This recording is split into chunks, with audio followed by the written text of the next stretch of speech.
Eu quero trazer uma palavra de algo que Deus tem me incomodado. Na verdade, eu vou pregar uma mensagem bem simples de aplicação teológica. Vai ser uma mensagem pedagógica de aplicação teológica. Ela é simples para os pastores aqui, ou para os crentes mais veteranos. Vocês sabem do primeiro ao último versículo ou tópico que eu falar. Mas a gente tem que pensar também que está chegando na igreja muita gente nova. E é uma coisa que eu me policio na igreja que eu sou pastor, porque você passa a pregar só para crentes, atendendo a demanda de crentes que têm 10 anos, 8 anos, 15 anos. E aí os novos, eles têm que entrar num ritmo de conhecimento que eles não têm. Então a gente despreza os crentes novos e só tem coisa... por favor, não estou condenando nenhuma profundidade teológica por obséquio. Tá? Não é isso que eu vim aqui, não vim aqui descaracterizar isso. Eu estou falando da minha pessoa e eu fico preocupado de muitas vezes a gente estar pregando mensagens que são importantíssimas para a vida cristã, mas é um feijão com arroz, certo? Da base do Evangelho, que é importante, preste atenção, para os novos e lembrar para os mais antigos na fé, não é para os velhos na fé, os mais antigos. Então, meu papel aqui hoje, eu vou trazer algo que, para a turma nova, né, que é base, que é fundamento nosso, e para a turma mais velha, vou lembrar, tá certo? Você vai ficar com a Bíblia aberta, porque você vai acompanhar alguma coisa que eu vou olhar nesse texto. Oséias, capítulo 4, versículo 6, eu vou falar sobre a importância de se obter o conhecimento de Deus. É isso aqui que eu vou falar hoje. Oséias, capítulo 4, versículo 6. A minha oração é que o Espírito Santo fale por mim. E não eu falar pelo Espírito Santo. Se conseguir isso, estou na boa. Tá? Oséias 4:6, você deixa a Bíblia aberta aí, nessa passagem. É conhecidíssimo o texto, tá? Oséias, capítulo 4, versículo 6.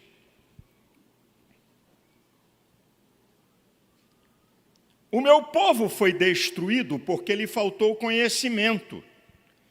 Porque tu rejeitastes o conhecimento, também eu te rejeitarei, para que não sejas sacerdote diante de mim, visto que te esquecestes da lei do teu Deus, também eu me esquecerei dos teus filhos. Eu fico com a primeira parte do texto, e eu vou pedir a você o seguinte, eu vou iniciar eu falando o meu, aí a partir dali é só a primeira parte. O meu povo foi destruído porque lhe faltou conhecimento, e você completa, tá bom? Vamos lá, eu começo, hein? O meu...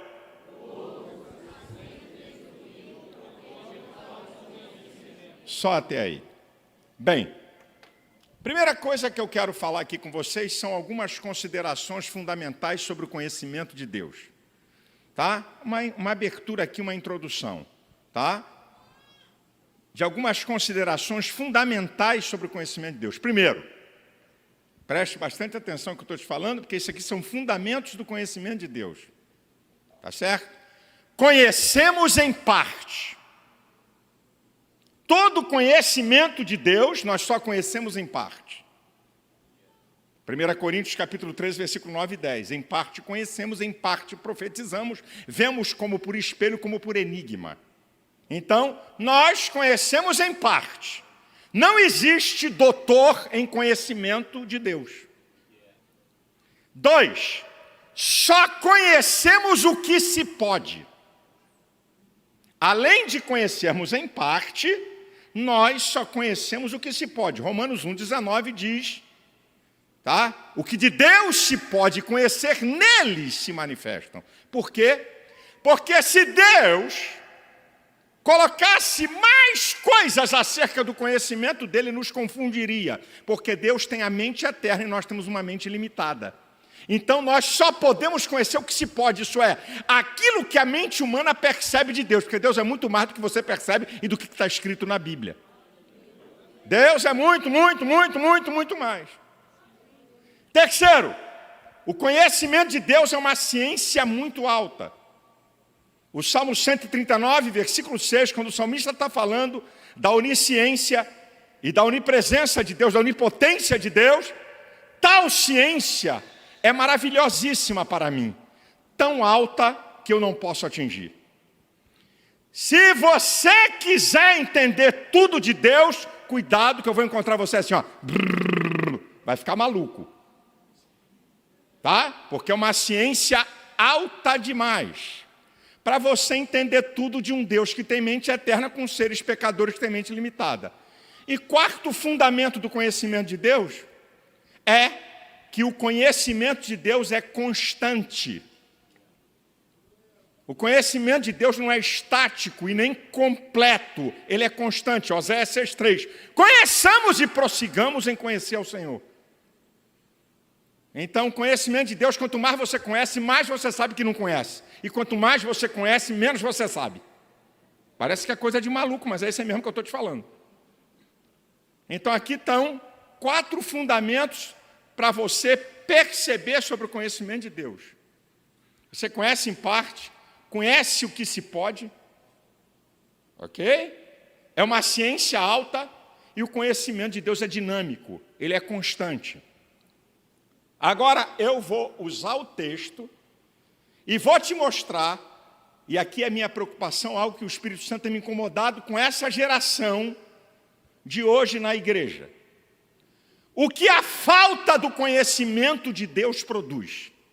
Você vai me acompanhar, eu vou texto a texto só salientando para você entender esse negócio. Que aqui é que está o grande perigo para a igreja. Porque só tem uma coisa que pode destruir o povo de Deus: a falta de conhecimento, só. Economia, política, comunismo, matança, perseguição, o que tu quiser, não destrói o povo de Deus, só tem uma: a falta de conhecimento. Então isso é muito sério. Porque só tem uma coisa que pode destruir o povo de Deus, e nós estamos brincando com a única coisa que destrói o povo de Deus. Então acompanhem comigo. Eu quero que você leia a Bíblia. Tire da tela os textos da Bíblia. Acompanha na Bíblia aí. Pode tirar da tela. Eu quero que você leia a Bíblia. Vamos lá? Eu quero que acompanhe. Oséias capítulo 4, versículo 1. Acompanha que eu vou ler e vou te explicando rapidamente. Ouvi a palavra do Senhor, vós filhos de Israel, porque o Senhor tem uma contenda com os habitantes da terra. Porque não há verdade, nem benignidade, nem conhecimento de Deus na terra. Primeiro, a falta de conhecimento de Deus produz uma discórdia com Deus. E não é bom você ter uma discórdia com Deus, não. 2, olha que esse texto parece que foi escrito hoje, ou ontem. Versículo 2. Só prevalecem o perjurar, o mentir, e o matar, e o furtar, e o adulterar, e há homicídios sobre homicídios. A falta de conhecimento de Deus produz prioridade do mal. 3, versículo 3. Por isso a terra se lamentará, e qualquer que morar nelas desfalecerá, com os animais do campo e com as aves do céu, e até os peixes do mar serão tirados. Falta de conhecimento de Deus produz vida catastrófica. 4, versículo 5. Por isso cairá de dia, e o profeta contigo cairá de noite, e destruirei a tua mãe. Queda e morte, pela falta de conhecimento de Deus. Versículo 6, parte A, que é o tema, né? Em 6º lugar, que é o tema do que eu estou falando, tá certo? Em 5º lugar, o meu povo foi destruído porque lhe faltou conhecimento. A única coisa que destrói o povo de Deus. 6º, a parte B do versículo. Porque tu rejeitastes o conhecimento, também eu te rejeitarei, para que não sejas sacerdote diante de mim, visto que te esqueceste da lei de Deus, também eu me esquecerei de teus filhos. Rejeição da parte de Deus, quem rejeita o seu conhecimento. 7º, versículo 7. Como se multiplicaram, assim contra mim pecaram, eu mudarei a sua honra em vergonha. Mudança do estilo de vida, de melhor para pior. Quando você abandona o conhecimento de Deus, te prepare para a decadência. 8º, versículo 8. Alimentam-se do pecado do meu povo e da maldade dele tem desejo ardente. Desejo do mal.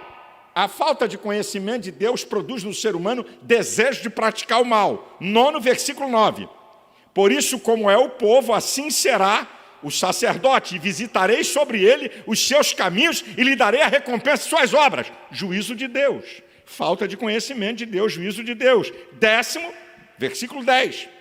Comerão, mas não se fartarão, entregar-se-ão à luxúria, mas não se multiplicarão, porque deixaram de olhar para o Senhor. Se tornam insaciáveis. A falta de conhecimento de Deus. 11º, a última parte do versículo 12. E eles se corrompem, apartando-se da sujeição do seu Deus. Autodestruição. Corromper é apodrecer por dentro, apodrecer caráter, autodestruição. 12º, versículo 14, a última parte. Pois o povo que não tem entendimento será transtornado. Perturbação e desordem pela falta de conhecimento de Deus. Aqui tem 12 consequências, e eu vou falar mais 3 que estão fora de Oséias 4. Aqui tem 12 resultados pela falta de conhecimento. Os pastores, nós não podemos negociar isso. E eu vou dar mais 3, vou completar 15 consequências da falta do conhecimento de Deus. 13º, Romanos capítulo 1, versículo 28.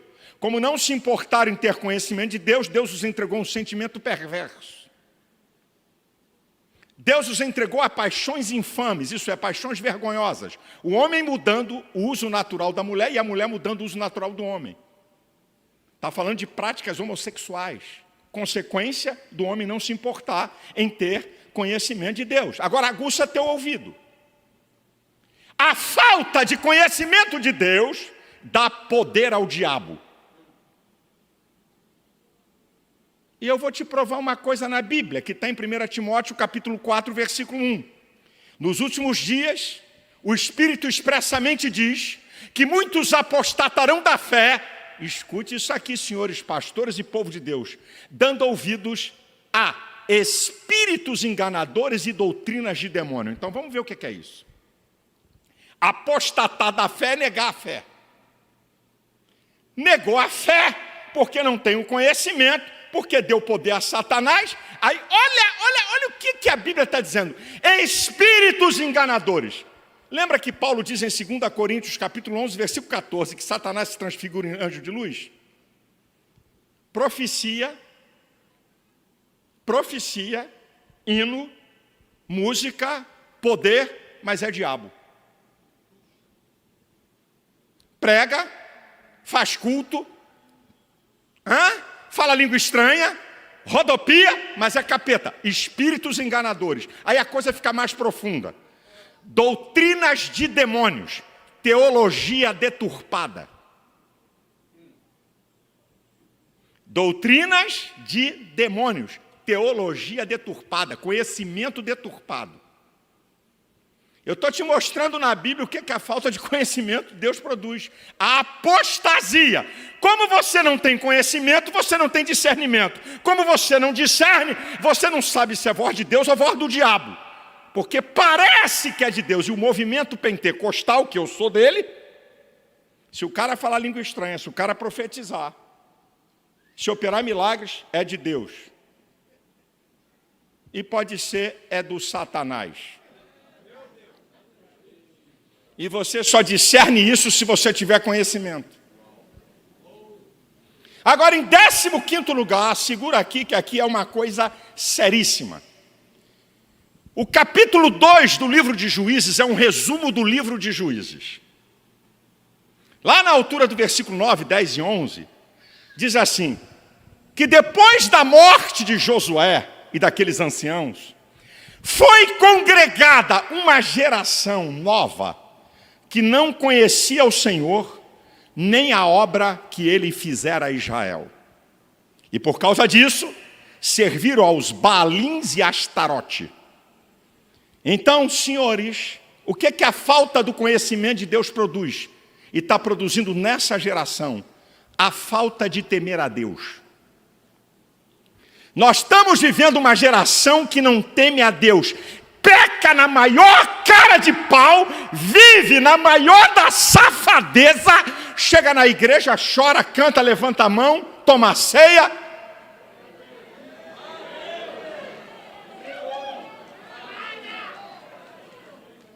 Nós estamos vivendo uma geração que, pela falta de conhecimento de Deus, perdeu o temor a Deus. Eu não vou falar da igreja dos outros, eu vou falar da igreja que eu sou pastor. Para ficar mais fácil. Um dia desse, uma menina de 15 anos postou no Twitter: aconselho você, pai, que os malandros agora estão mudando do Instagram para o Twitter. Então você está olhando o Instagram do teu filho, eles estão agora no Twitter. Só para te dar uma dica, a casa caiu hoje. Então vamos voltar. Que ele sabe que o pai policia o Instagram e eles estão migrando para o Twitter, porque o pai não olha nem a mãe. Uma menina, estou falando mesmo da igreja, de 15 anos, botou assim. Eu estou falando com adultos aqui, estou falando da minha igreja, falando da igreja. Acordei hoje com tesão, estou com vontade de dar.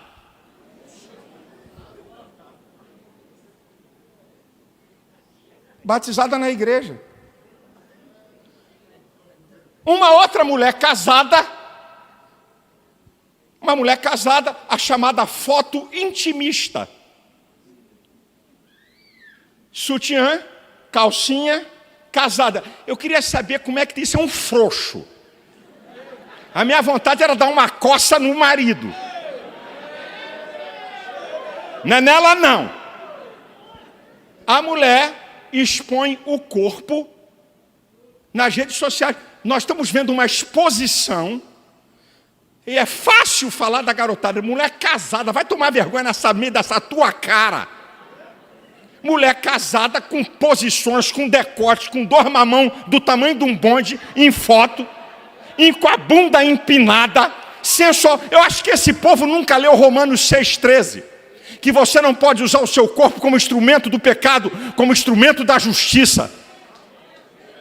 Então nós estamos vendo uma geração que não teme a Deus, cometendo as maiores atrocidades, na maior cara de pau dentro da igreja.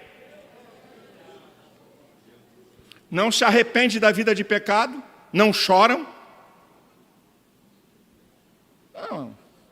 Eu gosto de menino e menina. Eu gosto de menino e menina. Assim na maior cara de pau, eu gosto. Não, eu sou homem, mas eu gosto de menino e de menina. Eu sou menino, mas gosto. E qual é o problema? Deus sabe o quê? Tu vai para o inferno. Porque a vida da prática do pecado leva ao inferno. O salário do pecado é a morte. Eu não estou dizendo pecar, eu estou dizendo viver em pecado. Diferença é pecar, eu peco, você erra. Viver em pecado, está dentro da igreja, está tomando ceia, está no louvor, está na igreja, mas está tendo um caso com outra menina. Está na igreja, canta, participa de grupo, mas está tendo um caso com outro rapaz. Está dentro da igreja, é casada, mas está metendo galho no marido. É casado, mas está metendo galho na maior cara de pau, como se tudo... Porque Deus, olha, eu me emociono. Eu sinto a presença. Quando eu vou na igreja, isso é uma presença, aleluia. Ei, deixa eu te dar um conselho. Você está precisando estudar mais a Bíblia. Deixa eu te dar um conselho que você está fazendo uma confusão. O lugar, na história da humanidade, que mais Deus operou milagres, que não operou mais em lugar nenhum, foi no deserto. Quem te falou que a manifestação do poder de Deus significa aprovação de conduta? Quem te falou isso? Aonde? A manifestação do poder de Deus é sinal da sua grandeza e da sua misericórdia e bondade.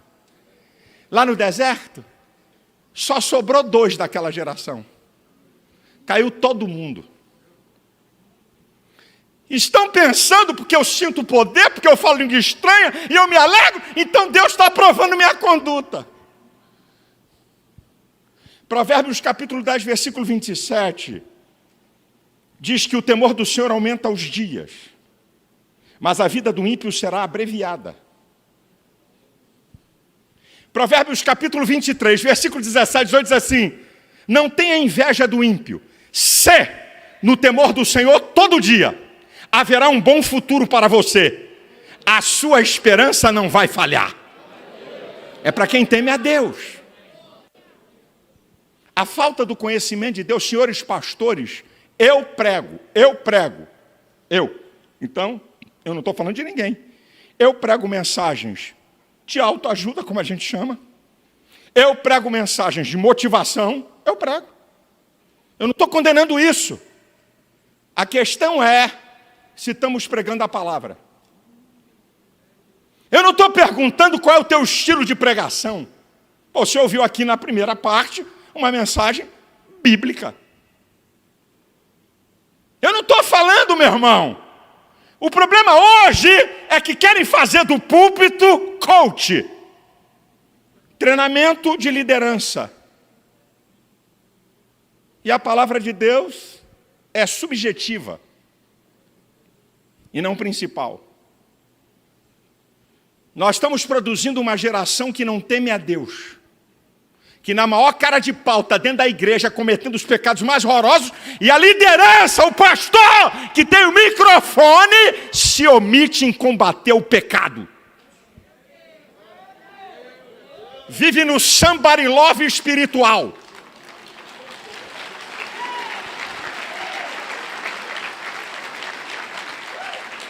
Aleluia! Aqui tem fogo! Aqui tem fogo! Eu sou pentecostal. Também gosto do fogo. Também gosto do poder. Agora, sabe qual é o problema?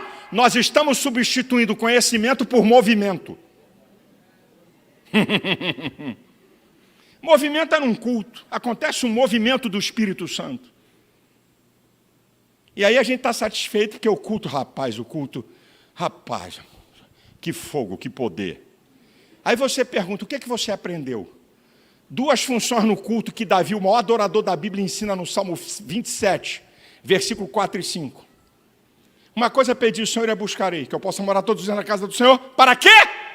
Para contemplar a formosura do Senhor e aprender no seu templo. Contemplar a formosura do Senhor, está falando de intimidade, de adoração, de louvor. E aprender no seu templo, está falando de pedagogia, aprender a palavra, ter o conhecimento. O culto pode ter fogo, pastor.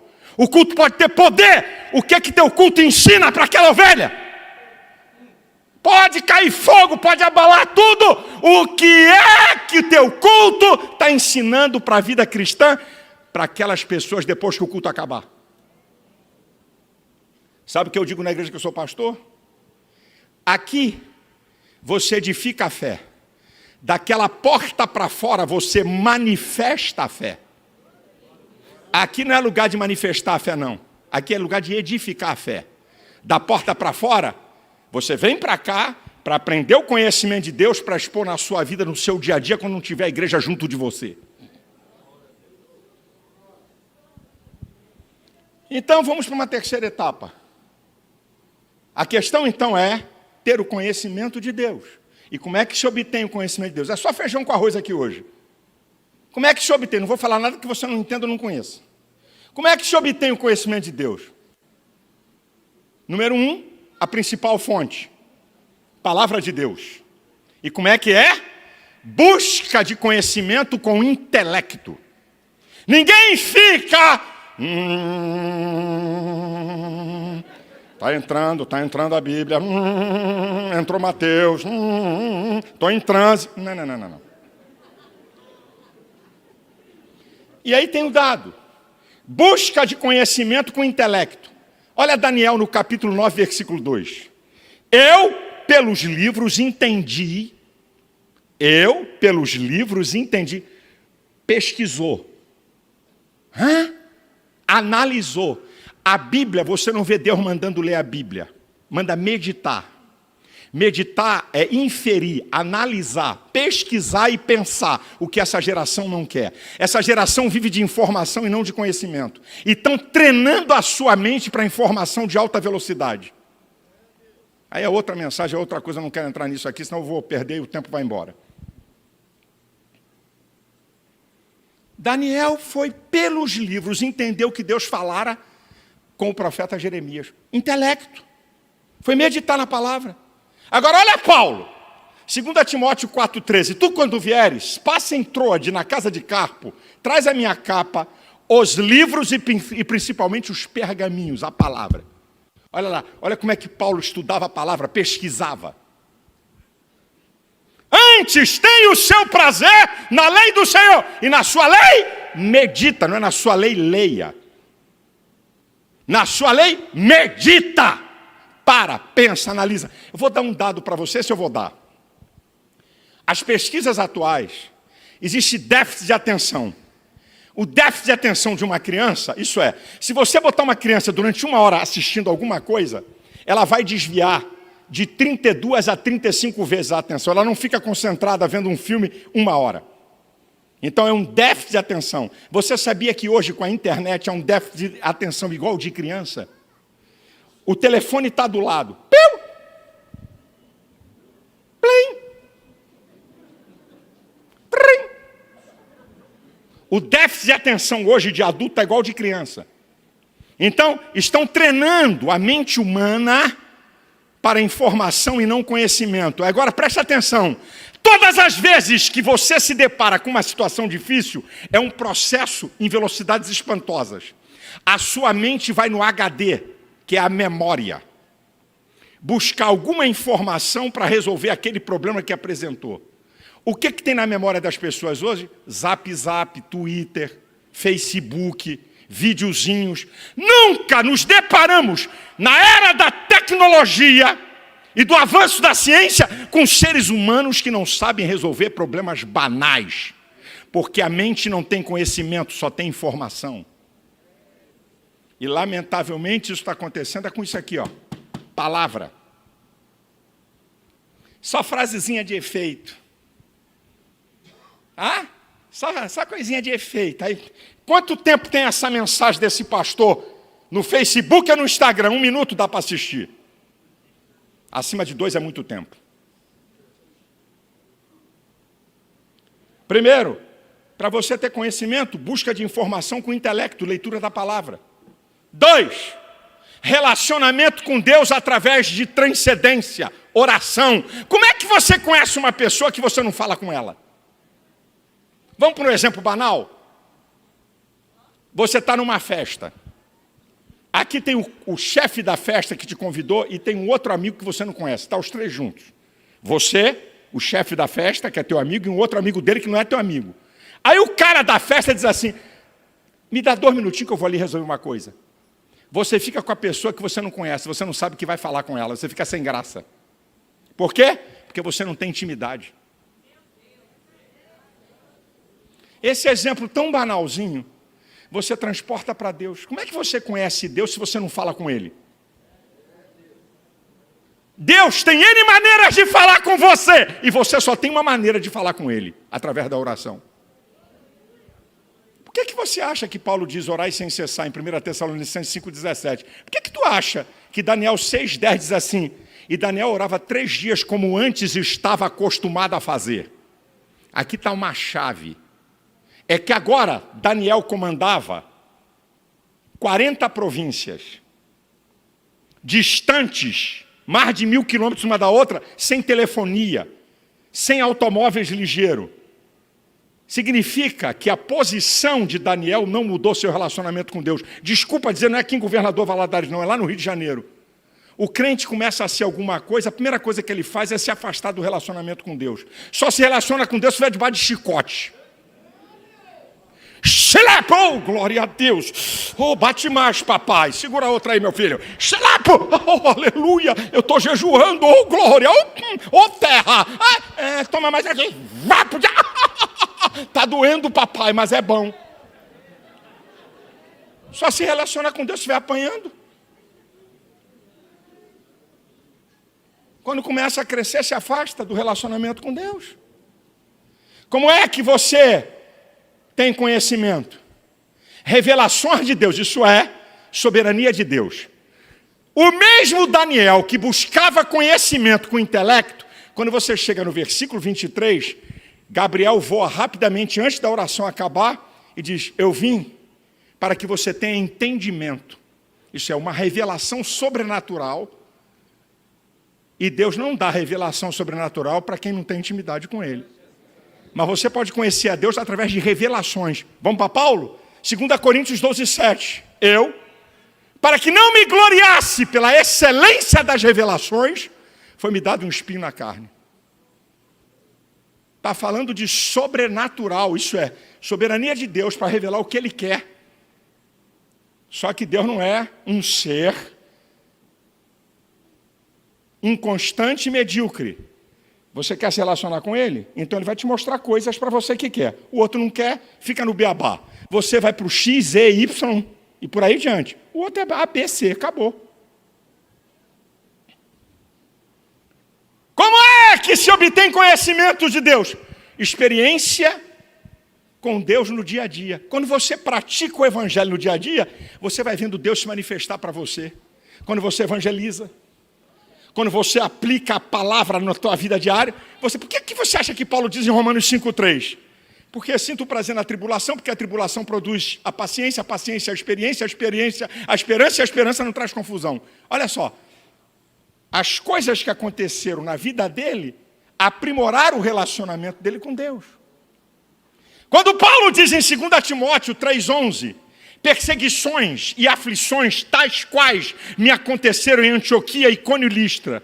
Quantas perseguições sofri, mas o Senhor de todas me livrou. Isso é, experiências com Deus no seu dia a dia fazem você conhecer mais a Deus.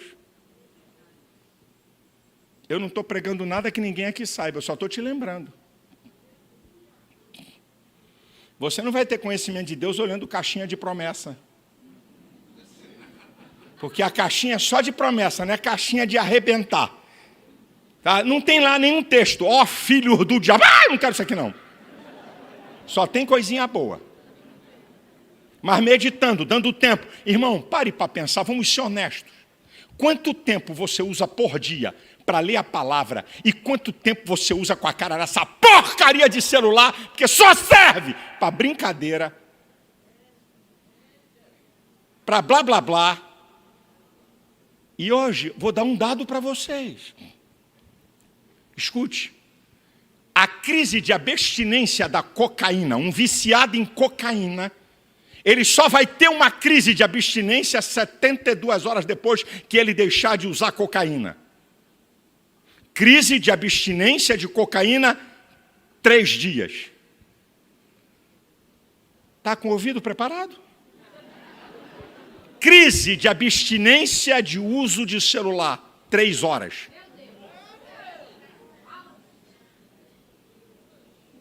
Você está vendo o poder de viciar que tem essa porcaria? É bênção, mas a gente está fazendo disso uma porcaria. Então vem. Qual é o resultado em se obter o conhecimento de Deus? Tudo na vida, irmão, tudo na vida e na Bíblia tem causa e efeito. Tudo, seja para beneficiar ou para prejudicar. Não tem nada na Bíblia solto. Olha aqui, ó. Se você fizer isso, pode se dar bem ou não. Não. Tudo da Bíblia. Ou você vai se dar bem, ou se você contrariar princípios, você vai se dar mal. Não tem nada em cima do muro na Bíblia. Quando você aplica a palavra, vai dar certo. Mesmo que tudo seja contrário, como você ouviu aqui na primeira mensagem. Que tem a tempestade, vai dar certo. Agora eu vou te mostrar a importância de você obter conhecimento de Deus, o que é que produz. Escute isso que eu vou te falar. Essa água aqui é minha, né, meu filho? Porque Cláudio, não sei se está com Covid, deixa eu...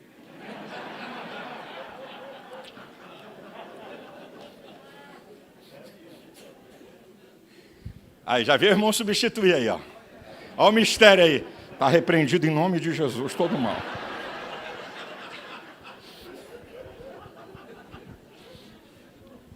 Aguce seu ouvido. O que o conhecimento de Deus produz? Número 1, nos livra da vergonha. 1 Pedro 3,15 diz: antes, santificai a Cristo nos vossos corações, para que você possa responder com mansidão a qualquer que pedir a razão da sua fé. Aí eu vou simular alguma coisa para dizer, o crente é cheio do fogo, sapatinho de fogo, é do reteté, é do poder, até bom dia ele dá em língua estranha. Bom dia, recandarabachai. Nem termina o bom dia. Bom dia, recandarabachai. Até bom dia sai em língua estranha. Aí escuta. Aí ele encontra com testemunha de Jeová, porque testemunha de Jeová sou eu. Você. Aí encontra com testemunha de Jeová e diz assim para ele: Você sabia que o Espírito Santo é uma energia, uma força? Meu Deus, eu nunca vi meu pastor pregar sobre isso. Como é que é? O Espírito Santo é uma energia, uma força. É mesmo? Que coisa! Ele não sabe defender a sua fé. Ele não sabe dizer para um cara desse assim, não, o Espírito Santo não é uma força, não é uma pessoa. E vou te provar porque ele é uma pessoa. Primeiro, porque ele tem vontade própria. 1 Coríntios 12:11 diz que ele distribui os dons como ele quer. Segundo, que ele tem sentimentos. Efésios 4:30 diz que ele fica triste. Terceiro, que ele tem inteligência. Eu não sei o que pedir, ele entende o que eu preciso e pede a Deus. Romanos 8:26. Então ele não é força não, ele é pessoa.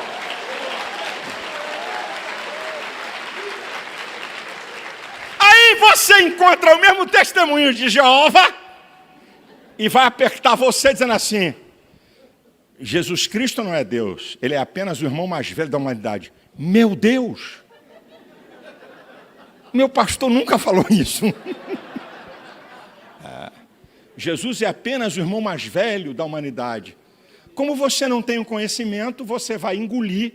Mas se você tem um mínimo, eu estou falando do mínimo do conhecimento, você diz assim, não, você está enganado. Eu vou te mostrar a diferença de Jesus para anjos, para você entender quem ele é. Hebreus capítulo 1, a partir do versículo 6. E quando outra vez introduz o primogênito de Deus no mundo, diz, e todos os anjos de Deus o adorem. Quanto aos anjos diz, que de seus anjos faz ventos, e de seus ministros labaredas de fogo. Mas do Filho diz, ó Deus, o teu trono subsiste pelos séculos dos séculos, cetro de equidade é o cetro do teu reino. Jesus é Deus.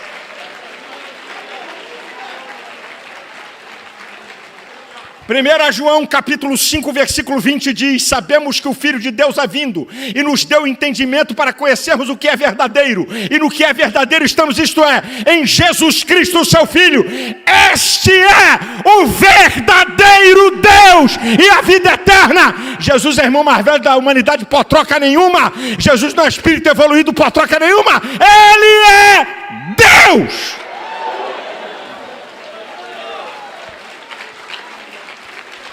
Texto que todo mundo sabe, não precisa nem entender de cor o que eu estou citando, que a gente repete, que é Filipenses 2:9, pelo que Deus o exaltou soberanamente, Ele deu um nome acima de todo nome, para que o nome de Jesus se dobre todo joelho, dos que estão nos céus, na terra e embaixo da terra. Agora vem o final, a pérola. E toda língua confesse que Jesus Cristo é Adonai. É Senhor. Adonai é só para Deus no hebraico. Senhor homem não usa Adonai. A Bíblia está dizendo Jesus Cristo é Deus. Vai ter que dobrar a capetada inteira, os esquerdopatas inteiros, os ateus inteiros, os diabos inteiros. Um dia vão ter que dobrar o joelho e dizer, Ele é Deus, Ele é Deus, Ele é Deus.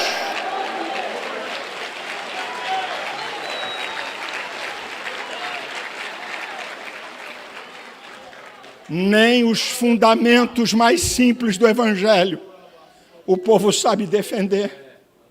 Aí encontra com um kardecista, esse é bonito. Aí encontra com um kardecista, e aí ele diz assim, você sabia que João Batista era Elias? Não. Sim. Está aqui na Bíblia. João Batista era Elias. Elias reencarnado, João Batista. Bem, aprenda. Existe na doutrina kardecista o seguinte, a pessoa que reencarnou é que sabe em que é que ela reencarnou. Eu vou na doutrina deles, primeiro. Ok? A doutrina da reencarnação é a pessoa que sabe no que ela reencarnou. Perguntaram a João Batista em João capítulo 1, versículo 21. Você é Elias? Ele diz, não sou. Allan Kardec não sabe mais do que João Batista. Vai plantar batata. E aí eles dizem, mas a Bíblia fala de novo nascimento. Bem, existe um princípio da teologia que a Bíblia se explica por si só. Então, quando a Bíblia está falando de novo nascimento, que Nicodemos tem que nascer de novo, nós temos que ir na Bíblia, porque a Bíblia vai explicar o que é novo nascimento. João, capítulo 1, versículo 12 e 13. Mas a todos quanto receberam deles o poder de serem feitos filhos de Deus, aqueles que creem no seu nome, os quais não nasceram da carne, nem do sangue, nem da vontade do varão, mas da vontade de Deus. Nascer de novo é nascer de cima, nascer da palavra, nascer do Espírito, não tem nada a ver com o homem. E a Bíblia diz em Hebreus 9:27 que está ordenado ao homem morrer uma só vez e depois segue-se o juízo. Você sabia que a reencarnação produz uma crise existencial? Vou te provar. Você não é o que você pensa que é. Você é alguma coisa que já foi, você não sabe o que era e não sabe o que vai ser. Quem é você? Depósito alguma coisa que você não sabe. Eu não sou eu sou alguma coisa que já foi e estou pagando o pato do cara que fez, que eu não sei o que ele fez. Deus ama você! Deus fez seres pessoais à sua imagem e semelhança!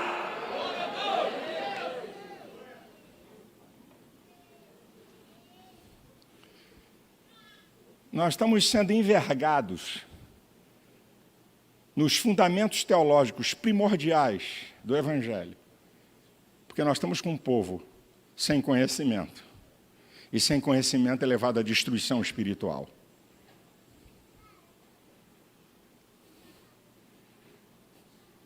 O conhecimento de Deus nos livra da vergonha, e como coisa que está bem acoplada a isso, nos livra da heresia, como essas que eu falei. Mateus 22:29, Jesus falou: errais por não conheceres as Escrituras nem o poder de Deus. O conhecimento de Deus nos livra da acomodação. Lucas 2:52 diz que Jesus crescia em estatura, graça e conhecimento para com Deus e os homens. Quanto mais você conhece Deus, mais você quer conhecer a Deus. É dinâmico. Eu sou crente, eu sou da Assembleia. Não é nem Assembleia. Eu sou da Assembleia há 30 anos. Sabe, porcaria nenhuma. O outro crente com 3 anos tem mais fundamento de Bíblia do que ele, que vive se gabando que está na igreja há 20, 30 anos. Conhecimento raso, medíocre. E o diabo está lavando a cara dentro da igreja. O conhecimento de Deus, o que é que ele produz? Todo mundo já sabe. A verdadeira liberdade, conhecereis a verdade, e a verdade vos libertará. Você só pode ser liberto da mentira e do engano pelo conhecimento do Evangelho, o conhecimento da palavra. O que é que o conhecimento de Deus produz? Derrota a Satanás. Como é que Jesus derrotou o diabo, gente? Vamos lembrar. Mateus capítulo 4, Satanás sagacíssimo, vê Jesus com fome, necessidade, os instintos mais veementes do ser humano, fome e sede. O diabo entra e diz: se tu és o Filho de Deus, transforme essas pedras em pães. Jesus responde o diabo com a Bíblia, Deuteronômio 8:3. Também está escrito: nem só de pão viverá o homem, mas de toda a palavra que sai da boca do Deus. Aí o diabo malandro leva Jesus para o pináculo do templo e usa uma coisa chamada sofisma. Sofisma são meias verdades a fim de te confundir e levar ao erro. Olha o texto que o capeta vai usar. Salmo 91, versículo 11 e 12. O irmão que deixa a Bíblia aberta no Salmo 91 com medo do diabo, e o diabo usando o Salmo 91 contra Jesus. Ai, deixa, meu filho, bota no teu quarto a Bíblia aberta no Salmo 91, porque se vir um demônio, Salmo 91. Eu queria te informar que o diabo não tem medo do Salmo 91. O diabo treme diante do Deus do Salmo 91. Satanás vai dizer assim: também está escrito que dará ordem aos teus anjos para que não tropeces em pedra alguma. Salmo 91, versículo 11 e 12. Jesus, palavra em cima dele, Deuteronômio 6,16. Também está escrito: não tentarás o Senhor teu Deus. Aí o diabo diz: não dá com a palavra, mudou o jogo. Vai fazer o apelo mais veemente à natureza humana, que é a cobiça dos olhos. Em Lucas capítulo 4 diz que Satanás mostrou em um momento, as glórias do reino desse mundo. Assim, só mostrou coisa boa, não mostrou assassinato, não mostrou miséria, não mostrou fome, só mostrou coisa boa. Tudo isso te darei se prostrado me adorares. Jesus usa Deuteronômio 6,13. Vai-te, Satanás. Porque está escrito: só a Ele adorarás, e só a Ele servirás.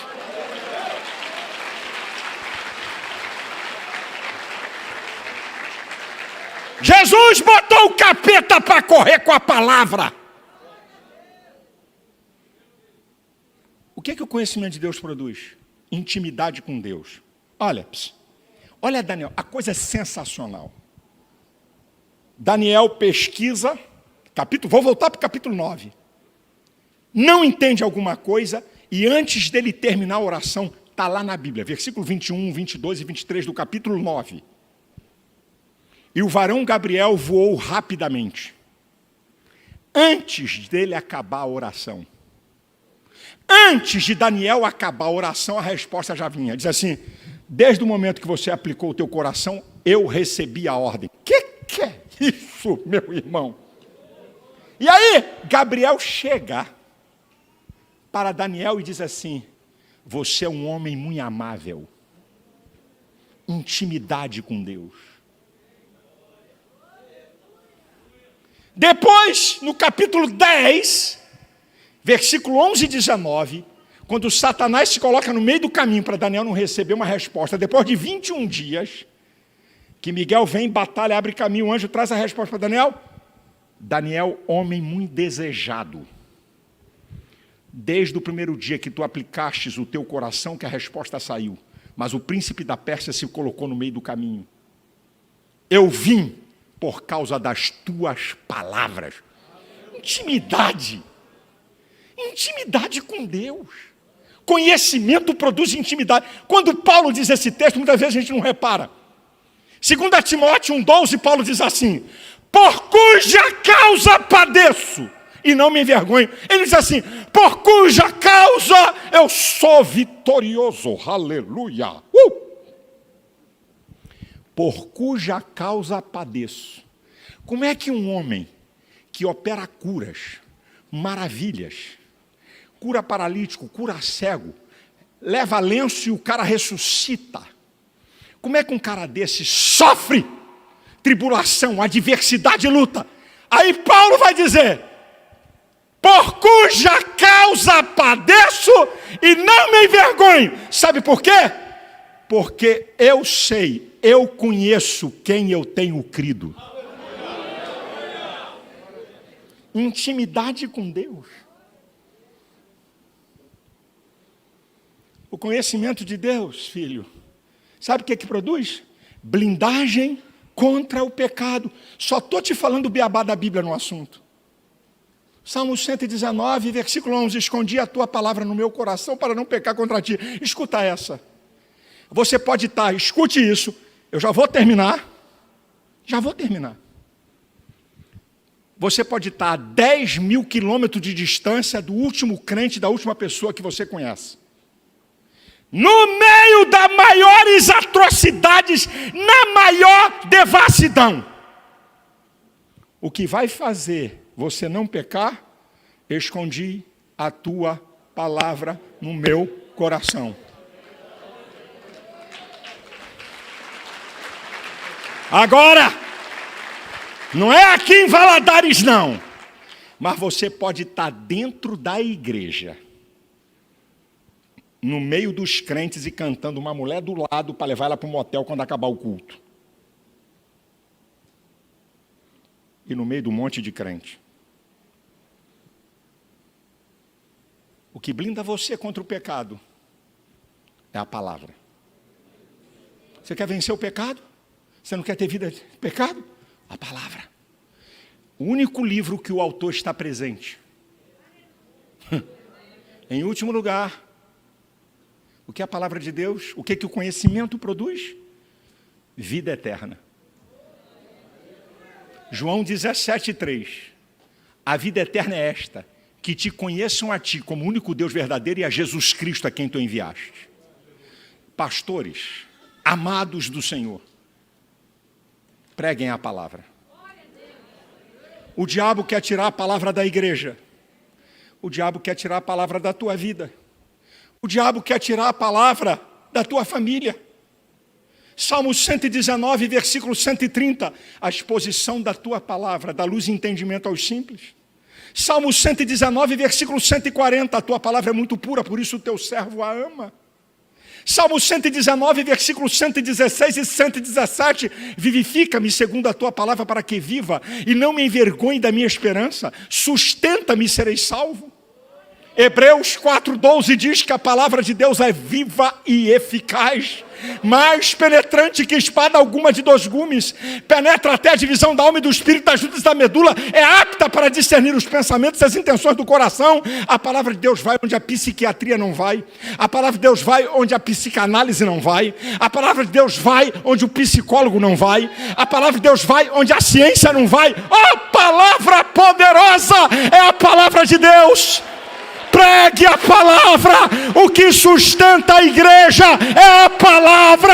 O que sustenta você é o conhecimento de Deus que está na palavra, meu irmão. Pastores, Atos 16:5 diz assim: e as igrejas eram edificadas na fé, na palavra em algumas traduções, e cresciam em número. Nós estamos querendo inventar métodos mirabolantes para fazer a igreja crescer. Você quer que a sua igreja cresça? Palavra. Deixa eu falar uma coisa para os colegas aqui. Você não quer perder membro para ninguém? Um povo aguçado na palavra, diz Hebreus, capítulo 5, versículo 14, que o alimento sólido são para os maduros, os quais, em terem o costume de serem exercitados na palavra, sabem discernir o que é mal do que é bem. Você não quer perder membro para ninguém? Um crente que é exercitado na palavra não troca a tua igreja por blá blá blá. Eu tinha um pastor numa das nossas igrejas que só gostava de movimento. Só movimento. Eu chamei ele e disse assim: filho, você está na igreja errada. Deixa eu te explicar uma coisa. Se você ensinar teu povo só com movimento, na hora que aparecer um movimento melhor do que o seu, o povo vai atrás. Mas se você edificar um povo na palavra, meu filho, vão ter que rebolar para tomar a tua ovelha. Porque um povo aguçado na palavra não segue qualquer coisa, não vai atrás de movimento. Pastores, preguem a palavra, citem a palavra. Eu tenho lá um programa na minha igreja que todo mês eu coloco um versículo para os crentes citarem ele o mês inteiro, no trabalho, em casa, e toda semana eu pego uma mensagem de 2 minutos e põe na rede social para o crente pegar aquilo e colocar na sua casa, uma vez por semana, vamos ler o versículo. E aí eu dou uma palavra para ele instruir. Sabe por quê? Porque ou nós impregnamos o povo da palavra e do conhecimento, ou vamos perder o povo para o pecado, para o mundo e para o diabo. Teu carisma não segura o povo no mundo espiritual. Tua retórica não sustenta a vida espiritual de ninguém. Movimento não dá alimento sólido.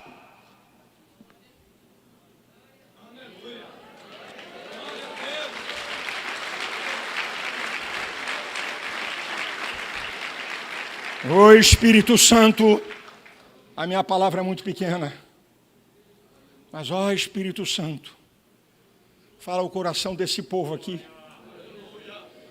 fala o coração de tanta gente que está pela internet, fala o coração de pastores, ajuda-nos. Não podemos trocar a tua palavra, porque Paulo diz: eu temo que vocês se apartem da simplicidade que há no Evangelho, porque as pessoas querem barafundas teológicas que não estão na Bíblia, pensando que isso vai segurar o povo. Ô Espírito Santo, ô Espírito Santo, ô Espírito Santo, ajuda-nos. Ô Espírito Santo, nós estamos vivendo momentos cruciais de batalhas espirituais que nós nunca enfrentamos. Nós estamos vendo nessa última hora da igreja, onde a multiplicação do pecado é gigante, mas está lá escrito, onde abundou o pecado, super, maior, mais poderoso, mais forte, abundou a graça. Queridos, obreiros, povo de Deus, famílias, ministros do Evangelho, o conhecimento. Eu oro A minha oração é que nós não nos afastemos da palavra. Não se afastemos da oração. Porque não temos outras fórmulas de obtermos o conhecimento de Deus. Ajuda a tua igreja. Abençoa cada família. Abençoa aqui cada ministério. Que essa palavra, nada mais, nada menos do que a tua palavra. E a tua palavra é que é poderosa, porque não precisa de mim. A palavra de Deus tem um poder dela próprio. Ela não depende da minha unção. Tem pregador, aprenda aí, pastor novo. Você está pensando que a palavra de Deus depende da tua unção? Vou dar uma risadinha para você. Quem te falou que a palavra de Deus depende da minha unção, rapaz? A palavra de Deus tem um poder nela próprio. Você pode estar pregando beabá, feijãozinho com arroz. Ela não vai voltar vazia. Agora, se tu estiver pregando, porque o doutor Rams diz disso da Bíblia. O doutor Rams fala isso do Espírito Santo. O escritor não sei o que diz isso. Conversa fiada, rapaz. Toca a palavra em cima do povo. Prega a palavra. Diz a palavra. Vamos orar. Vamos buscar Deus. Vamos crescer no conhecimento para não sermos destruídos. Deus vos abençoe em nome de Jesus.